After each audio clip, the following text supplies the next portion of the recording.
My guest today is Kevin H. Yu, CEO and founder of Haptic, who are a trailblazer in tactile navigation technology and who are shortlisted in the prestigious GLOMO Awards 2025 for Haptic Nav in the Tech for Good Best Use of Mobile for Accessibility and Inclusion category. On Digital Talk, we spotlight entrepreneurs, leaders and innovators using digital tech and telecoms to drive global impact in a changing world. Uncovering the unexpected, spotlighting hidden gems, and sharing inspiring stories that shine a light on the most transformative corners of our industry. Did you know? Did you know? Have you considered where the term haptics originates from and what it's got to do with pinballing? If this has piqued your curiosity, then stay tuned to the end to hear more. Welcome to the podcast. Thank you, Ian. Happy to be here. So, for audience, would you just share a bit more about yourself and how you came up with this idea? But let's start with you as a person and the project. Yeah, of course. So, as you said, Ian, my name is Kevin. I started Haptic back in the days of 2017. I was very interested in design. I did Harvard for economics, and then I went to, after dropping out, industrial design career where I could make more stuff with my hands. I thought that impact will be very powerful. So I got into the design side, iteration side, understanding the problem really close up.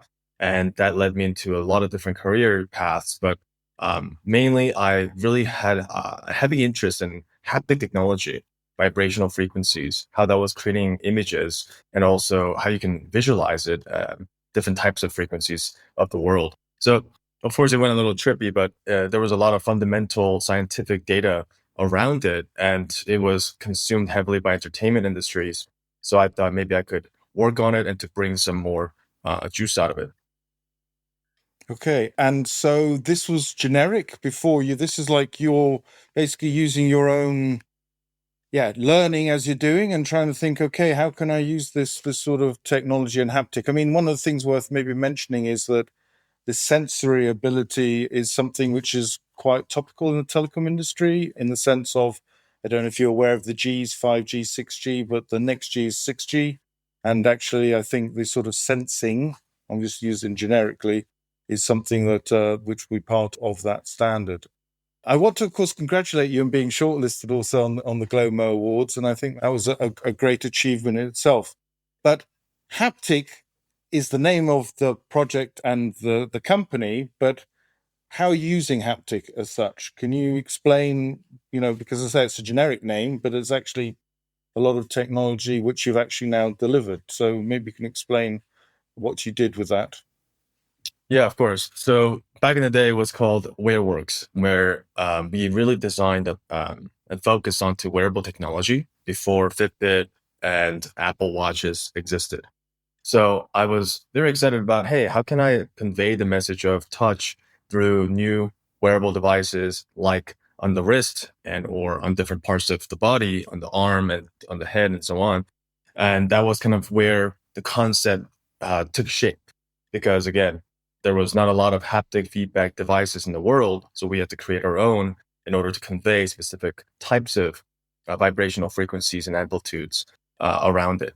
And over time, we became a little bit bigger. We made history, running guiding the first blind runner at the New York City Marathon, etc. So throughout the process, I realized like there's a lot of room here for growth. So Haptic, I got a trademark, which is phenomenal. And now we're able to use that into a lot of our product names, but mainly as a brand to create an umbrella that's as big as possible, that we get to have a vertical that we truly own, right? That is going to be, pretty much enormous. So instead of having WearWorks be tied to a wearable device technology and kind of growing that sector, we fully pivoted to a software play where we're now licensing our haptic navigation, furthermore to haptic AI, to different types of haptic experiences to enterprise partnerships, but also to individuals to play around with, to try new things, to feel how it feels to understand more information than just notification. Today's episode is sponsored by IFG Consulting Europe, who help operators to tap into technologies to accelerate digitization of the network, drive revenues, and reduce costs by championing promising software providers in telecoms, enterprise, and mobile markets. Go to ifgconsultingeurope.com to find out more. You mentioned, I think, and it's something which I think is just worth repeating about, because it's such a nice story, about the guy in the marathon. Was it the New York Marathon, if I read correctly, who was the first person to basically run solo? I can use that term. Using your technology, is that the best way of describing it? And maybe explain, if he was running as a runner or whatever, what actually is happening? Because basically they're blind, if I understand correctly. Yeah, I like to say, it takes two crazy people to tango, especially in the tech world, right? There's a person that usually makes the technology innovation, and then there's somebody who is crazy enough to put it on and run a marathon, let's say, fully blind, right? So there's always this kind of dance between, like, what is the limit of possibility, who's willing to test it out and put, actually safety at risk. So this story is actually one of my favorites, of course. Happened in 2017. We were showcased in TechCrunch, one of the biggest articles out there, multiple times, but this was the first time. And Simon saw it from London, all the way out there. And he reached out to us and said, hey, I've been working with IBM on auditory technology for giving me guidance. I'm fully blind. I'm a blind marathon runner. And I've been working on this technology that beeps when I go off the path. And I can't continue to use it because it's too annoying. After a couple of miles, I can't continue. I have to stop the race. It's not intuitive and it's not comfortable. So he had a lot of problems with IBM's work, and he came to us and said, hey, we want to work with you and see if we can apply haptic navigation. We just literally launched the prototypes, and we would love to run the marathon with it himself. So I was like, hey, you know what? This is very risky and it's very early stage of the technology, but when are we ever going to get an opportunity like this again? Let's do our best.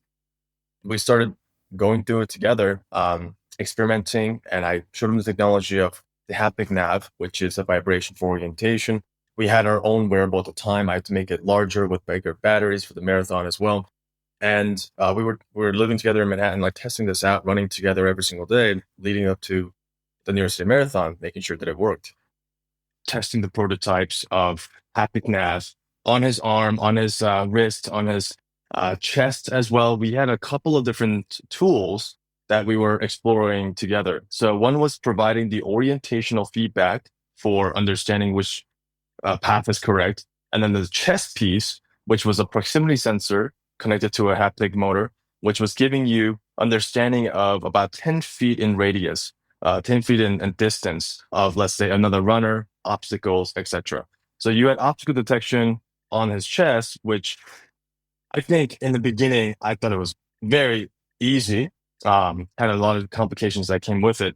I thought it was just, vibration intensifies when objects get closer and, softens when it gets further.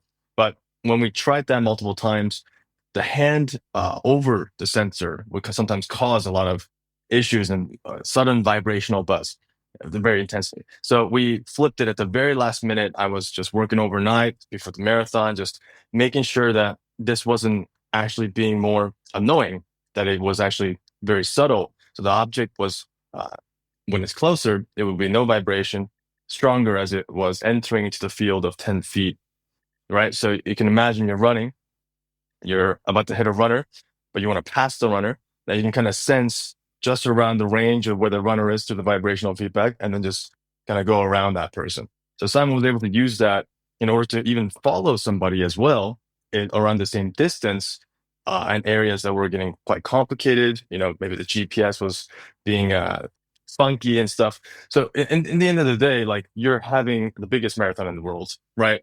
There's hundreds and thousands of people all over the place using Wi-Fi, Bluetooth, and GPS, as well as with cellular service. So the mast that it creates is quite intense, which means that the technology can have a lot of glitches. So we had a lot of different backup plans and so on. But the vibration on the arm giving you orientation once again, and then the proximity sensor able to detect obstacles. And how does that, though? Was it GPS, or what's the actual accuracy? Because you need a high level of accuracy. I'm just thinking of the device has to basically be accurate, as I say. So, what's the underlying technology? Is it just GPS? It was actually a bunch of stuff. So as we were testing in the Central Park region, we realized that when you come out of the park and also when you get into the density of the city, also over bridges where body of water is intense, that's when orientation gets very, very strange.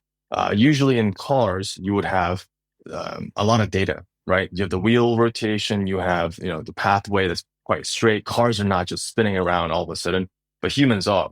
So there's the GPS alignment with sensors are kind of what is needed for, understanding of accuracy for travel, as well as with which direction you're facing. So with the watch, it's a lot more complicated. With the armband, it's a little less. With the phones, it's a lot because you can wave your phone in any direction. So the omnidirectionality is what caused tremendous amount of issues with us being able to pinpoint accurate haptic feedback for the runner.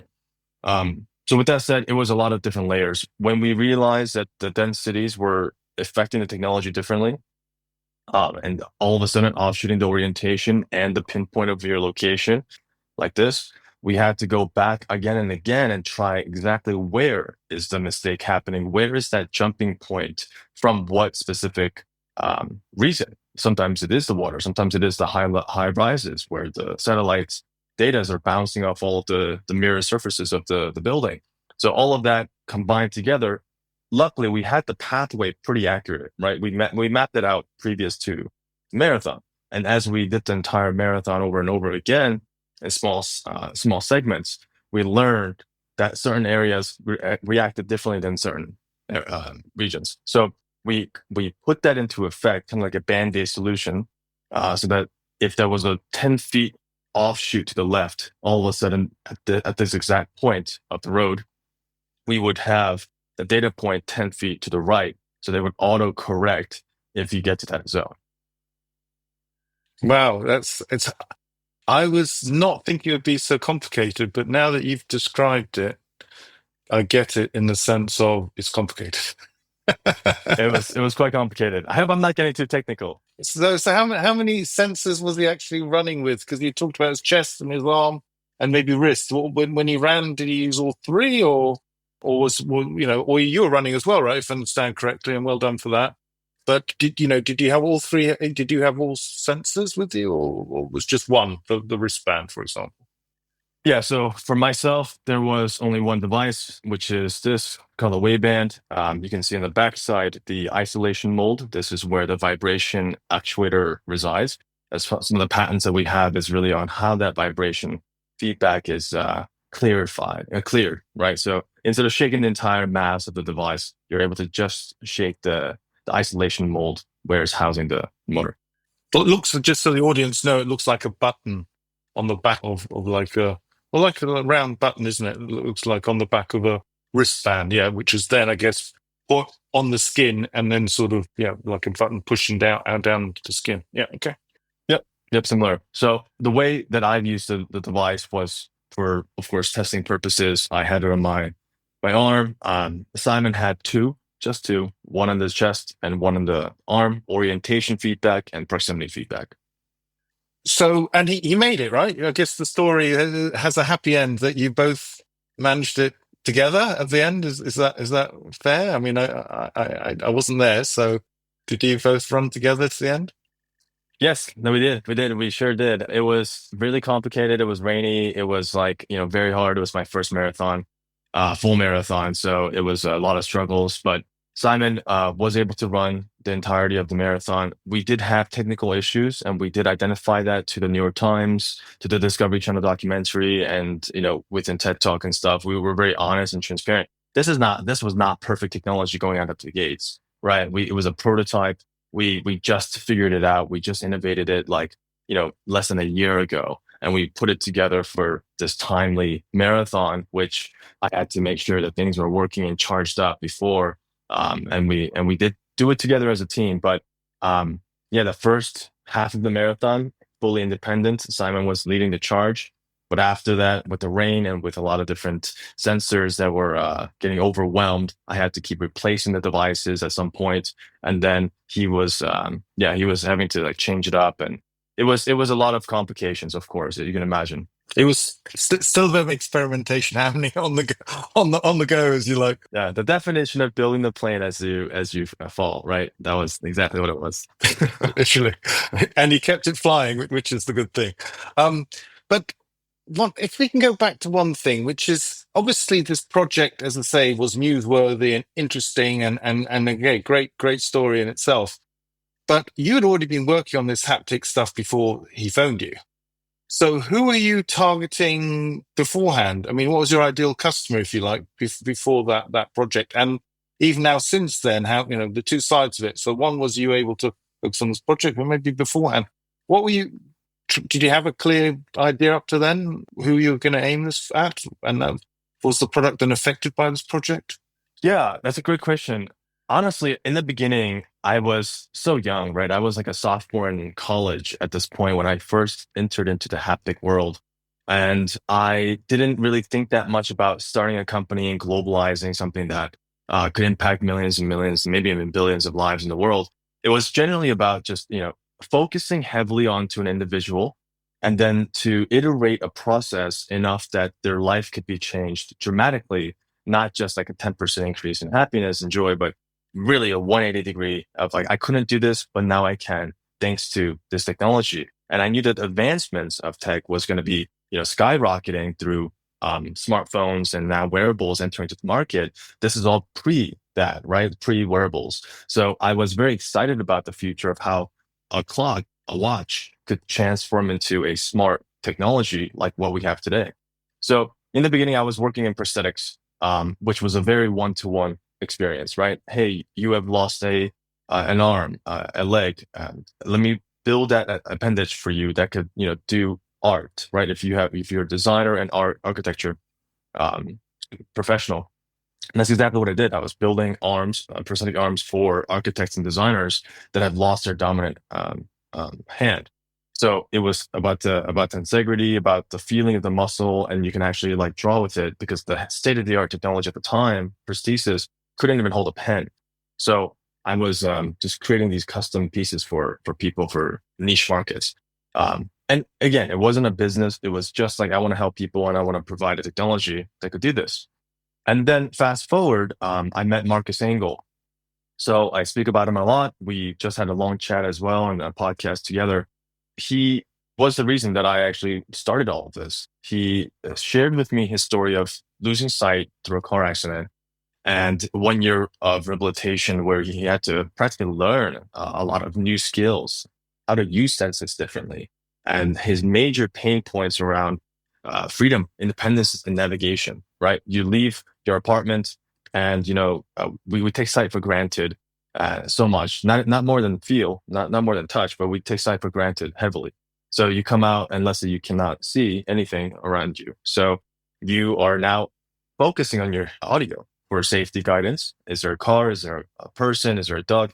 And now you don't want distractions of directions to be impacting your entire journey. So a stress and anxiety is up the wazoo here. So Marcus really emphasized that for me. And I told him, and I asked him these kind of more rare questions, like what currently exists today that you use through tools like Google Maps and Apple Maps. What are the missing components here when you're doing the full journey A to B?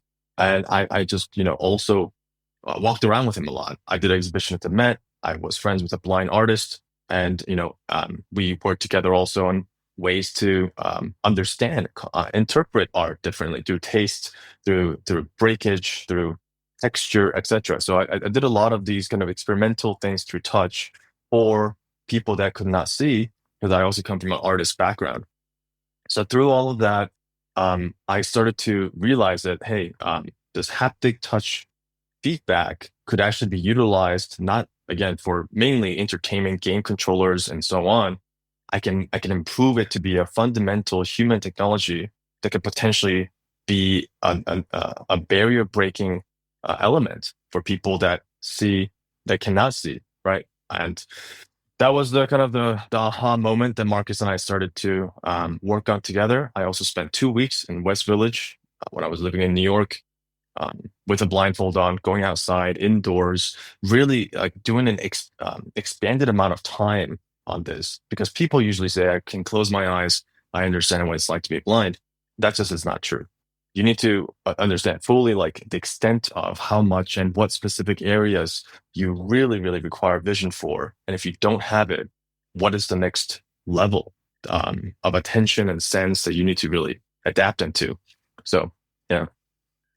So do you have particular use cases that are being, trialed similar to the marathon runner, where you have to sort of tune it and very much methodically work out the path, or are you beyond that? And what sort of technology do people need to be able to use this if they're going to buy it? In particular, smartphones, they need a wearable.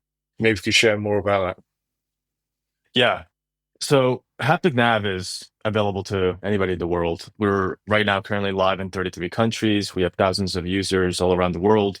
Of course, started from the mission driven, and we are still very much mission driven to helping people with technology. And the app itself is free, so anybody can get it. There's no barrier to entry. Boom, you download it, and now you can feel your way to places like Google Maps, but with vibrational feedback. And it's designed to be licensed. So the IP and the technology around the SDK and everything and Haptic Nav is some parts of it are open source. We can help developers with further haptic developments, but mainly to corporations that have a map app like Google Maps and ride-sharing companies like Uber. They can use Haptic Nav as a method to find vehicles, to also do general navigation at large and scale. So Haptic Nav truly is designed for scalability globally. In terms of the wearable device, we have sold the first batch of the 1,000 units. We're now fully into software integration models, so Apple Watch integrated and to all the different iPhone models.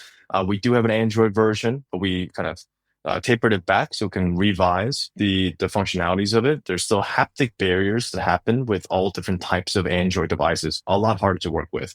So we have to refine it. And also we're working with different countries, partnership with the universities and cities and governments to ensure that it works for their region. So that's kind of like the big rollout scale play. And you can imagine airports, event spaces like MWC. We actually used a lot of our technology to find individuals, to find meeting places using Haptic Nav. I just drop a pin, I share my location, and people are able to find me using just the vibration of the phone. So that kind of experience is very, very exciting, right? You don't have to discuss, hey, I'm next to booth number, blah, blah, blah. And as you move around, you lose them and so on and so forth. It can all just be done through one press of a button, share your location and find each other through Haptic Nav. And that's what we're also doing in NFB, National Federation of the Blind event in July 8th. That's a huge event. It's the biggest gathering of blind people in the world. So we'll be showcasing Haptic Nav there to guide people from hotels to the exhibition zones, and also to find each other, all blind and sighted individuals alike.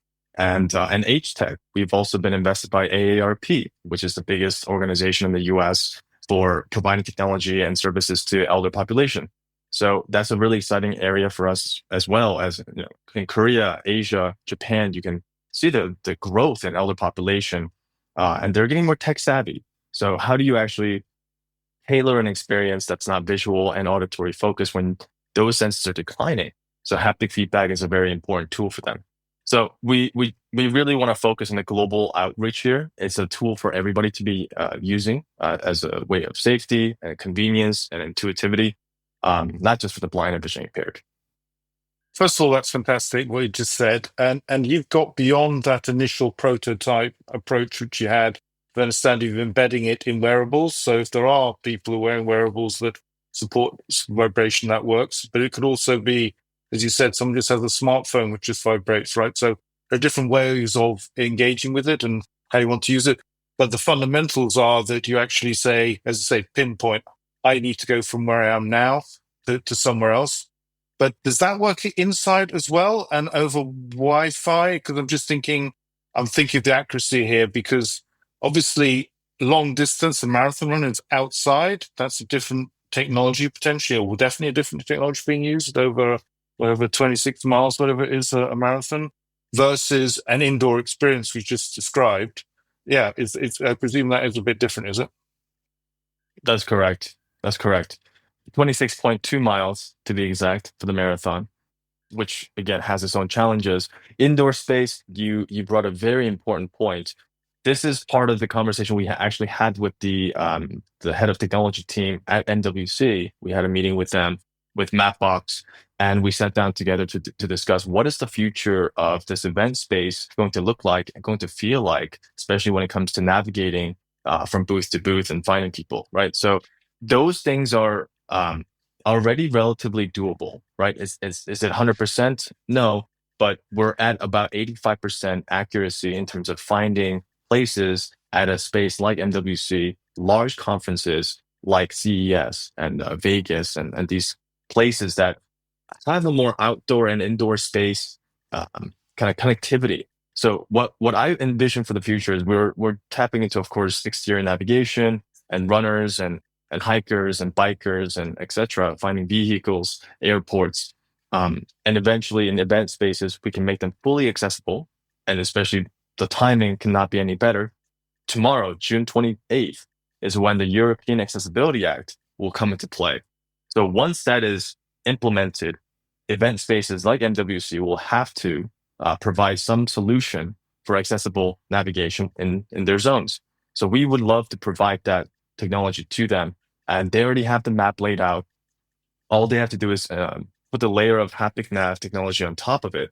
So if you pinpoint the booth, etc., boom, vibration begins to intensify when you go the wrong way, and then it begins to soften when you're going the right way. And by the simplicity of that tool, you can find directions and anything you want, really, just through vibrational sensations.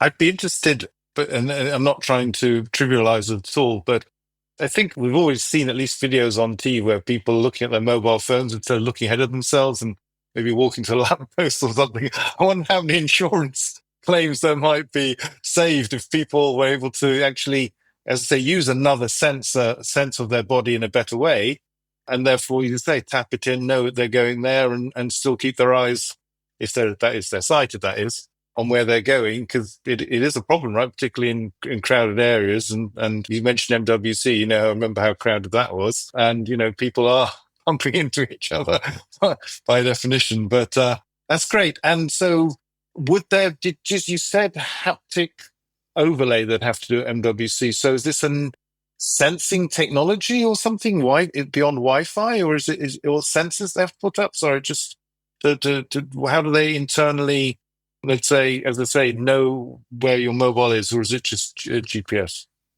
Yeah, so this is where the telecom companies could be very important for us. So we've done some projects with Verizon. 5G has been a part of the conversation for a long time because it allows for low latency, higher accuracy within the information that's been transferred, and also GPS accuracy through L5 systems and so on is already out.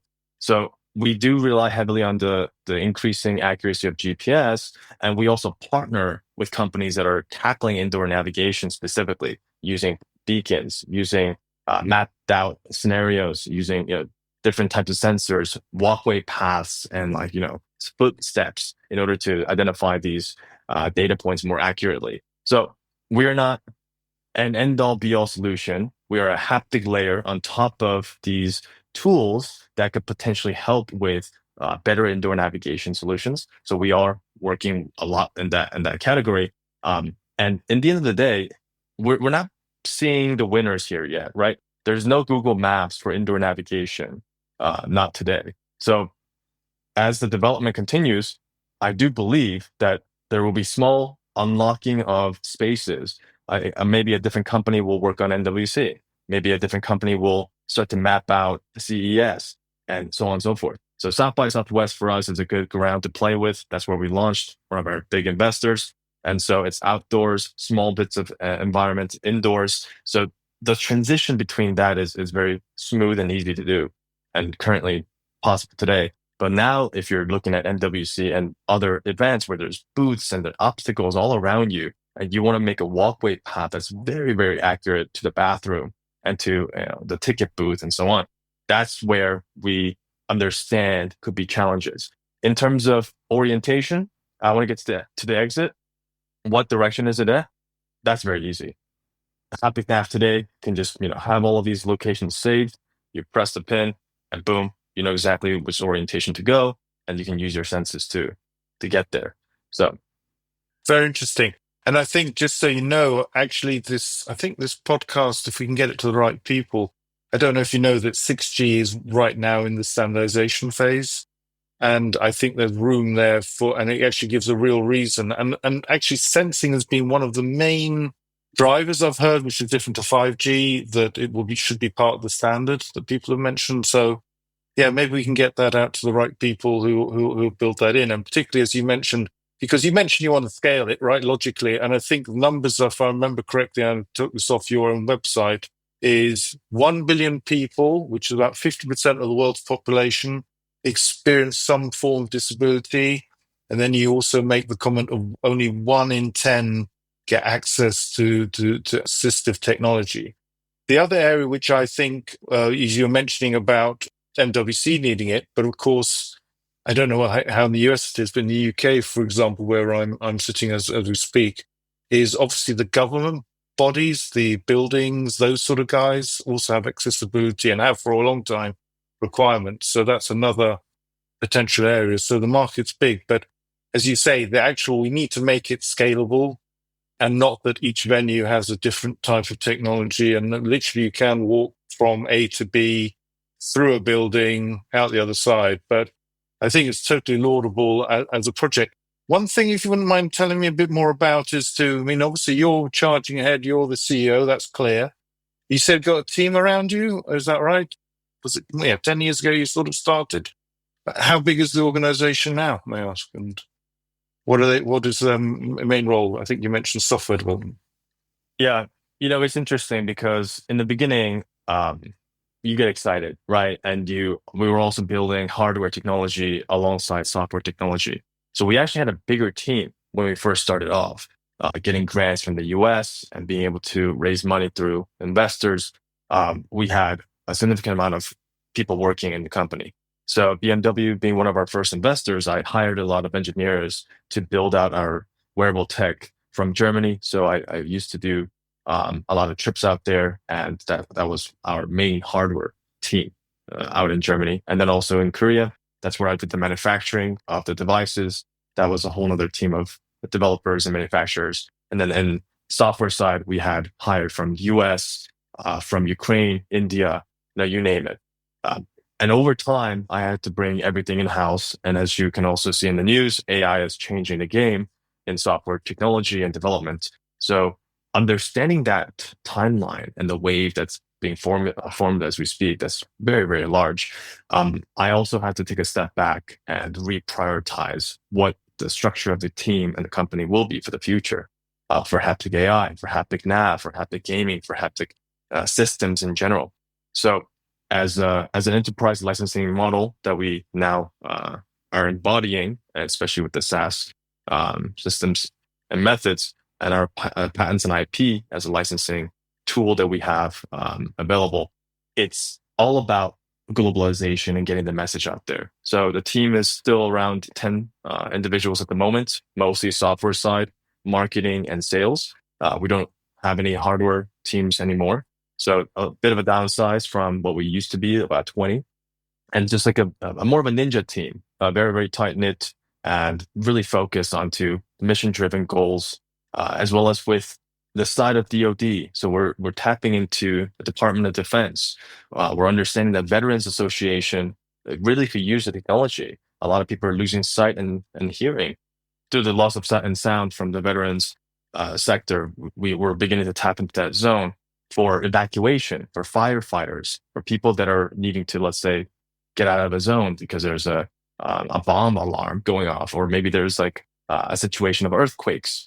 Haptic Nav can give you silently and also intuitively the direction accessibly. Also, that's the thing. If you're, let's say, deaf and a siren is going off and you don't recognize it, you're not going to know. And if you're blind, to get to a safety zone could be really difficult. And if your kids, you don't really know what to do, you're going to start panicking. But if you get to feel your way to places and it's very intuitive, it could work out to maybe even save lives. So we are definitely going to this direction as we speak today. As the technology advances, I think our team will grow. We're beginning to hire people from Asia now more as we get into India as a region to expand our technology. Just yesterday, I had a call with 6 individuals from the top CS school in India, and we're beginning to work with them to build our Haptic Nav technology to be more globalized, scalable in different places of the world, on Android and different devices also. Does messaging, I mean, you mentioned messaging in the sense of someone was a fire and someone was deaf and there was, an alarm going, but you couldn't hear it. You just made me think of Morse code, like in the sense of, I wonder if that would be, if there's another Simon out there, you could almost, if you remember, I mean, that's how telecom started. It started off with Morse code, but I imagine with your haptic aspect of sensing, and maybe there's the people out here listening who are a lot more involved with, people losing sight and hearing, have a different method. But I wonder if Morse code would work over it. Has anyone tried that? Yeah, that's been a conversation since the very beginning. Morse code is, of course, very old, right? It was designed for the army, designed for, a completely different reason for what we're designing for. And, we're still referring to Braille and Morse code, which are, again, like extremely outdated, but they had impact. So as I think we're looking into the future, what we are doing is using that as a foundation to learn. And as we scrape the internet for more information based on gesture control systems, etc., we can bring that into a play as we create the universal language of touch. Wow, that's powerful. I like that. Universal language of touch. Very powerful message indeed. And what about the future of the project, would you say, and the company? Have you, you mentioned you've sort of streamlined the team. You're a ninja, so it sounds like everyone's specialized in what they're doing.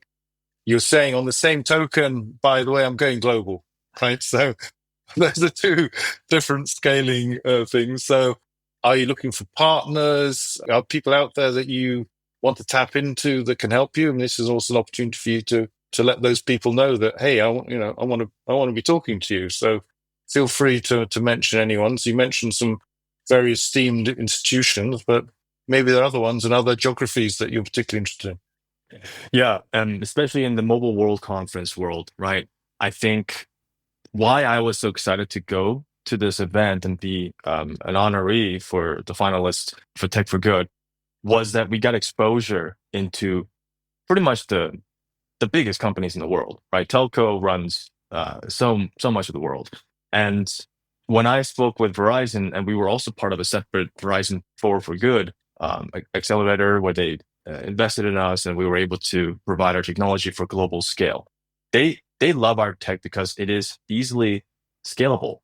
Even though we're a ninja team, etc., the beauty of technology, especially in software, is that you can just press a button and now you're available everywhere in the world today. So with telco companies, with telco, we see an opportunity where, for example, Verizon has a new feature called Family Find.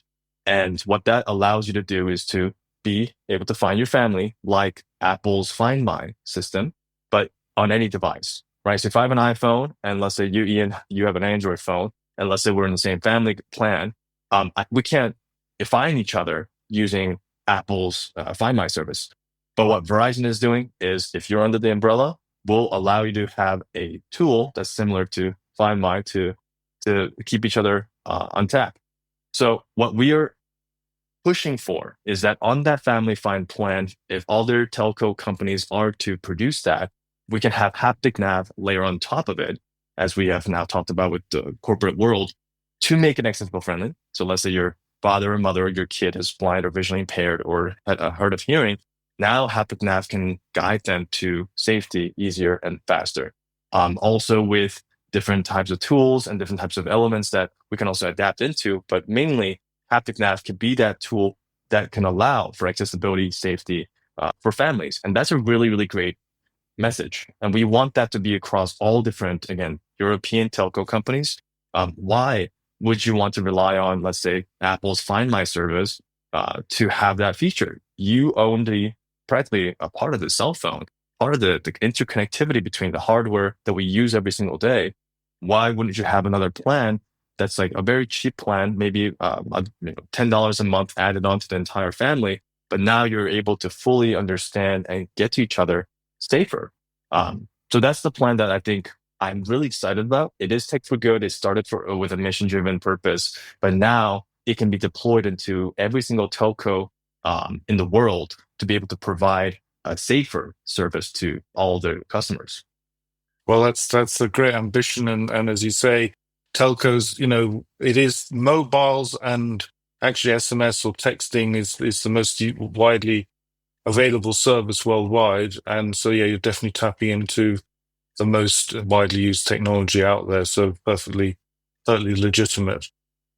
Do you think it works? Would it work at all on feature phones, or is that too much of an ask? I mean, do people need a smartphone for this? I guess it is app driven, right? So it is a physical app, right? So it is an app that's required, and it does tap into the haptic engines, and it is a bit more advanced than the general buzz for you got a text message. But with that said, almost every single phone has an orientation sensor, GPS, and also a haptic motor, an actuator. So with that said, the most basic phone can do this. Touch screens, these are the things that cost money. These are the things that are very advanced, not much anymore, but in terms of, the big jump. But if you really look at the old devices that can still have haptic feedback and orientation sense, then yeah, you can do it. It could be even like a walkie-talkie if it has a vibration motor. fantastic.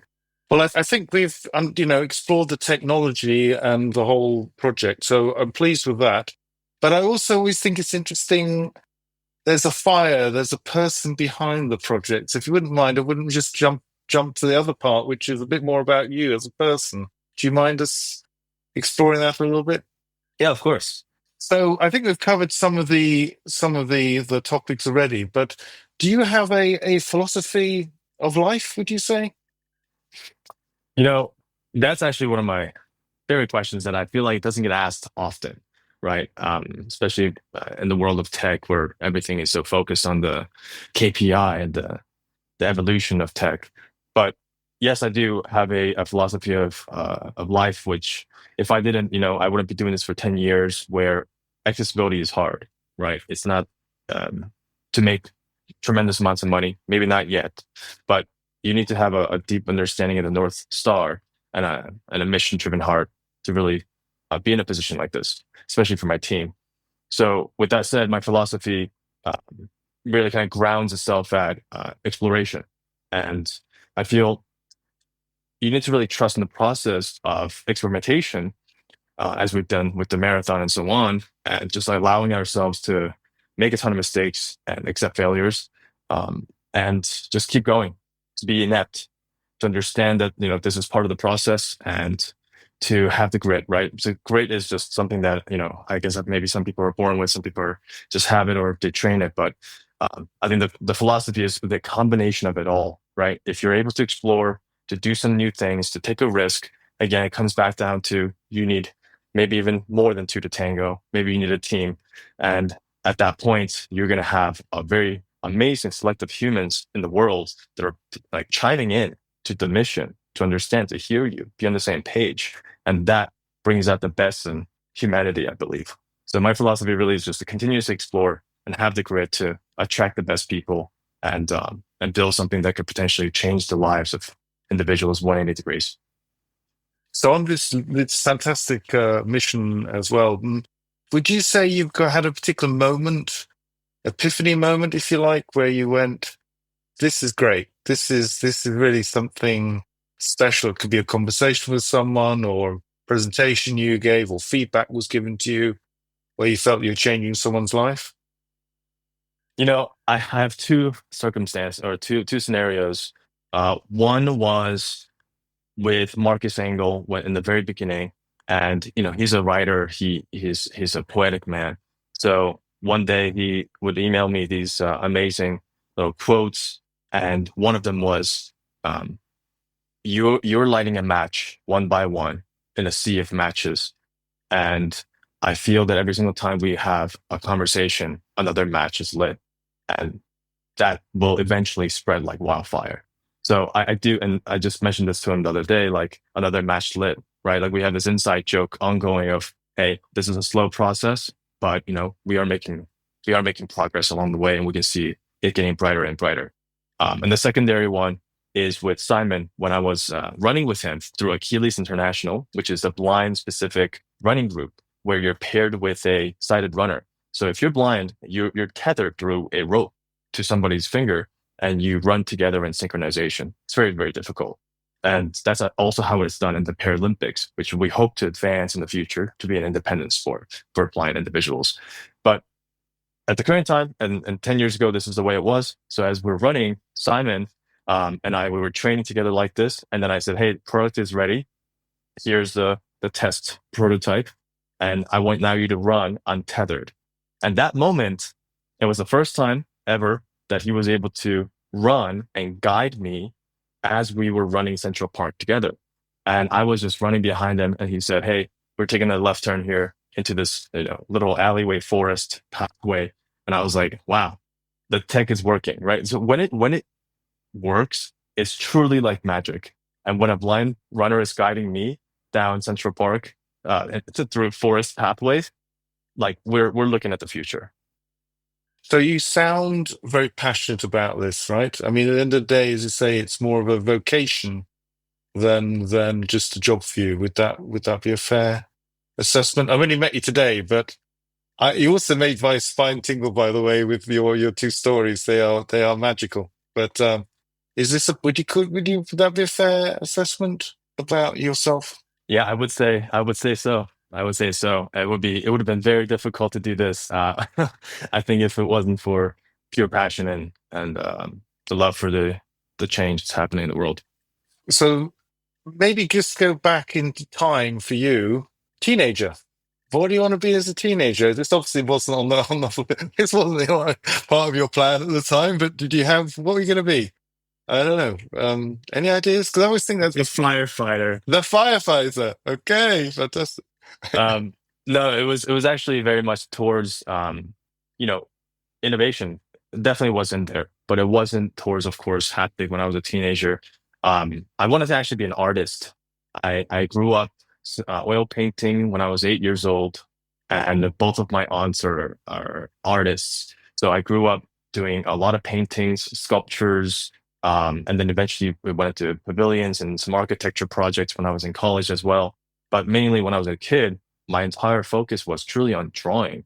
And I used to be the kid that would draw trees for kids because they just liked my trees. So a lot of the memories of me even before middle school and such as a kid was drawing trees for other kids. And over time that converted into, drawing things for friends and giving them as gifts. And then now going to new Airbnbs, drawing art pieces and hanging them up to places and stuff like that. It's a hobby now. So saying that you're very good at it, and actually, to tell you the truth, this is something about myself. I'd love to be able to draw. In England, we have this thing called O levels. At least we called that when I was young. I, at the age of 16, where you have to take examinations, and I did art O level. And there is a U. I got a U, a bit like your name, other than this time it means unclassified. So what it means is it was so disastrous. So there we go. But I'd love to be able to draw, and I'm maybe one day we'll meet, and I would love you bring a picture, please. A particular tree one. I'm sure I'll be very, very much impressed. So another question we like to ask: is there somewhere in the world that you visited which left an impact on you? I would say so many different countries on the top of my head, because I came from South Korea when I was 10 years old to New York, and then I grew up in Connecticut. So a lot of changes happened when I was young with environments and so on. And then when I came to New York, of course, everything changed. But with that out of my mind, of course, New York being New York and, being what my home now, I would say Prague, Praha, as some say, has been very impactful to me. So when I started exploring Europe on my own for the first time ever, from Germany, I hopped to Vienna and then from there to Praha, and I realized how beautiful this small city was. And I was walking everywhere, and I use Haptic Nav more than I use it in New York. And more than I use it anywhere in the world, because I just love to run and walk all over the city. And of course, in France too, I use a lot of it, but Prague for some reason just like it captured me, and I kept staying there longer and longer. And over time, I have Haptic Nav with all the icons of restaurants and everything just so densely packed. And I don't know, just a beautiful place that I hold dear to my heart. That's great. So when you come to Europe, you try and make a beeline to Prague somewhere on your trip, which is great. And I mean, it's a great project to run. Do you want to leave a legacy at all? Do you have any particular, how do you think people should remember you? Um, Sometimes when things are down and I start to second guess everything in my life, I always imagine this this visual in my mind. It's a large Earth that is functioning like a machine. It has a lot of gears, and a lot of people have added in specific gears into the machine. Some can run without it. Some of them are completely unnecessary. Some of them are backwards. Some of them are large and so on. And I feel like if I could just leave one gear in the machine that could actually rotate a lot of the other larger gears in a better way or better direction, I think that's fantastic. And even if it's an open source thing, maybe we don't, sell the company for hundreds of billions of dollars, but I feel like at least that component will be done through the innovation that I was able to bring to the earth. And I hope that the accessible navigation, beginning it to elder population and to the general overall population, will be that kind of humanitarian gear that hopefully uh, changes something. That's great. And it's very visual as well, by the way. So one of the things we also like to ask people 10 years from now, right? Because time is moving on, and it's very difficult for us to guess the future. But I think in a way you are building the future. So what do you think is the next big thing, or what will be the big thing in 10 years time from now, do you think? 10 years timeline, when I thought about that 10 years ago, things have definitely not fitted the bill for sure. But except for the wearable technology component of it being very much commercialized, I think in 10 years, we will see a lot of glass technology, of course. And I've also envisioned that 10 years ago as well, that we would be eventually coming out of the cell phones, smartphones into AR, VR technology. And I used to invest a lot in that field, time wise and development wise. It didn't stick as we thought it would with Google Glass and so on, but now we're definitely seeing it take shape. And if we do have glass technologies that have orientational sensors, haptic sensors, bone conducting motors, and cameras, which the future of magnetic glasses and these tech will, that will be definitely a game changer for a lot of reasons, especially for accessibility. Having a glass tech will give you obstacle detection, same time giving you haptic feedback for directional, very accurately, right in the orientation of your head. When you're biking, you can understand all the safety guidances, and it's gonna really improve the things that we see as a problem today. And autonomous vehicles, of course, completely changing the game. Waymo is a really, really great company that we've been talking with for many years. Our advisory board is a previous chief business officer of Waymo. So we have been introducing the Haptic Nav for finding autonomous vehicles, because you can't talk to anybody anymore. You can't call the driver. It's hard to see the license plate. What do you do?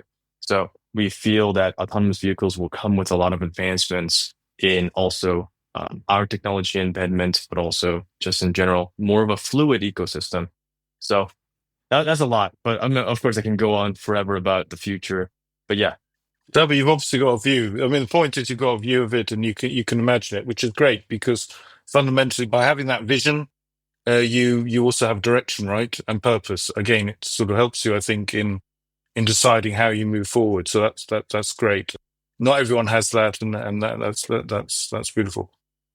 Want to also offer you, as you say, you are joining the Digital Talk community by joining the podcast, and we're trying to do good as you are doing yourself. But shout out for someone or a project or someone else doing good that worth sharing with the audience. Oh, there's so much. But I would definitely love to give a shout out to the European Accessibility Act. I mean, that's one of the biggest wave I have been waiting for as a societal advancement in the right direction. And the US, of course, still needing a lot of support on that and still needing to be pushed a bit in the right direction for that. I think the European Accessibility Act will be a stamp where we'll really showcase to the world, like, this is the right direction. These are what these are the mandates now, the new mandates that companies have to work around. And I think having that kind of unified conversation is just so important for the world. So I'm really excited for tomorrow when that begins to take place. And I'm happy to help any companies all over the world with our technology in any way we can to make accessibility more inclusive and moving in the right direction. Beyond that, I just want to thank, of course, the AARP and all of the companies supporting accessibility in the world. I know it's hard. It's one of the hardest things I definitely ever had to do. And I'm sure everybody can agree with that in some way. And people can always say it's a niche market, that it's not a big enough market size. You will get a million no's, but the mission itself is worth it. And I wish that everybody continues. And I do hope this wave creates more of a higher priority for companies to invest into it and to partner with companies like us. Yeah, that's a great shout out. And I think you're right that also you've indicated that we're at that cusp of the technology really becoming meaningful and helpful for these underserved communities as well. So with that said, it's been a great pleasure to have you on the podcast and learn more about you and Haptic, the technology and the company, and your ambition to help the world and be a cog in the bigger world. So thank you for your time and being on the podcast. Thank you so much, Ian, for having me. This has been such a pleasure, and I hope to be back soon. Did you know? The word haptics comes from the Greek haptikos, the term which means able to come into contact with or pertaining to the sense of touch. It was first used in the English language around 1890 to describe things related to touch, and its usage has grown significantly with the rise of modern technology that stimulates tactile experiences. One of the most intriguing uses of haptics in modern times was its usage in a pinball machine as early as 1989. At that time, most interactive entertainment relied mainly on visual and audio cues, and the idea of using physical vibrations to enhance immersion was still novel. The William Electronics pinball machine, Earth Shaker, was the first to incorporate vibro-tactical feedback through a shaker motion, simulating earthquake-like vibrations and rumbles for players. Haptic feedback is now widely used in video gaming. If you've enjoyed today's episode, don't forget to rate us and subscribe, and feel free to follow us on LinkedIn. And if you have comments or ideas for future episodes, please send us an email. Thanks for being part of the Digital Talk community and for listening. Stay tuned.